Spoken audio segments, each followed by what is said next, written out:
喺 Nike 同 Adidas 統治運動世界嘅年代，曾經有一個挑戰者憑住一件 T-shirt 撼動咗整個帝國，佢就係 Under Armour。呢個品牌源於一個極度真實嘅痛點。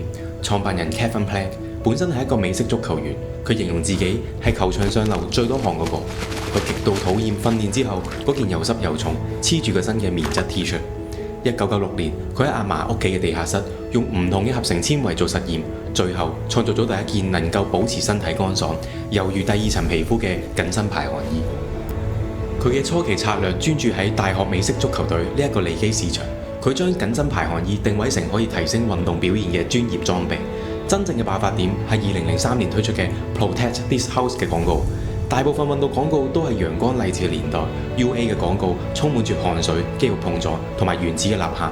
佢冇講產品功能，佢只係喺度宣揚一種精神。喺品牌理論上 ，UA 成功塑造咗一個極度清晰嘅品牌原型，佢就係一個充滿鬥志、永不言敗嘅戰士。呢一種硬漢形象，成功俘虜咗所有渴望變強嘅運動員嘅心。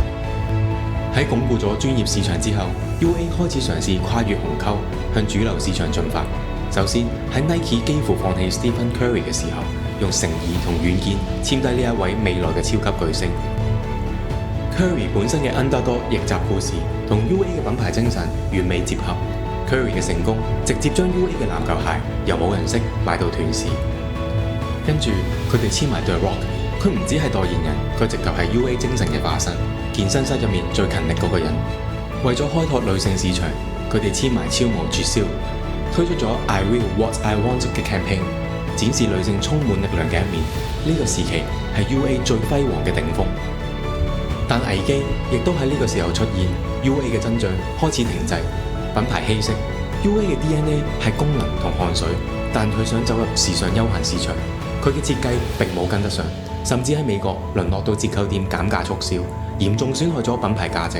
唔似得 Nike 可以將運動鞋變成一種文化符號。佢哋亦都錯失數據良機。UA 曾經用幾億美金收購咗 MyFitnessPal 呢個健身 App， 手上坐擁過億用戶嘅健康數據，但佢哋始終冇辦法將呢一個數據金礦轉化成一個好似 Apple Watch 加 Fitness 咁樣嘅數碼生態。最後係品牌形象老化，當新一代年輕人成長，佢哋覺得 UA 係屬於 The Rock 嗰種大隻佬嘅品牌，同佢哋追求嘅 Lululemon 嘅社群感或者 KOL 文化格格不入。Under Armour 嘅故事其實係一個關於產品公司定係品牌公司嘅經典對決。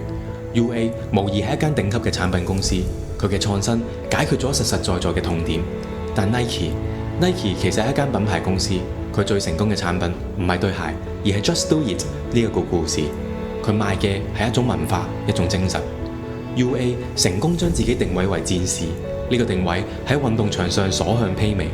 但當呢個戰士行出運動場，想融入日常生活嘅時候，佢就顯得格格不入。佢冇去點樣講一個關於生活嘅故事。